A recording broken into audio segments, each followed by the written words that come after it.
Peter स्कली एक dark web criminal था, पर क्या रेड रूम्स रियल थे? डार्क वेब के बारे में जब भी बात होती है एक टर्म बार बार सुनाई देता है, रेड रूम्स। इंटरनेट पर कई लोग क्लेम करते हैं कि ऐसी हिडन वेबसाइट होती है जहाँ लाइव वॉयलेंस या एक्सट्रीम कंटेंट दिखाया जाता है, लेकिन यहाँ एक इंपॉर्टेंट सवाल आता है, क्या ये सच है या सिर्फ इंटरनेट के मिथ्स? समझने के लिए पहले बेसिक क्लैरिटी जरूरी है यार।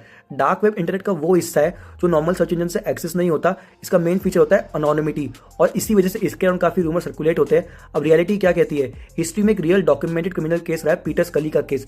2015 में फिलीपींस में अरेस्ट हुआ पीटर स्कली डार्क वेब के थ्रू इलीगल कंटेंट डिस्ट्रीब्यूट कर रहा था।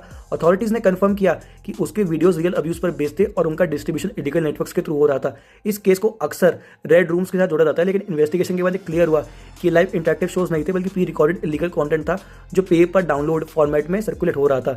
ये डिस्टिंक्शन समझना बहुत जरूरी है यार। Most so called red rooms जो इंटरनेट फोरम्स में डिस्कस होते हैं, उनके एग्जिस्टेंस का कोई वेरीफाइड टेक्निकल प्रूफ नहीं मिला। एक्सपर्ट्स और लॉ इन्फोर्समेंट एजेंसीज ज्यादातर इन्हें एग्जैगरेशन या मिथ्स मानती है। और एक और important educational point, dark web को एक्सप्लोर करना सिर्फ क्यूरियोसिटी के बेसिस पर सेफ या स्मार्ट डिसीजन नहीं होता।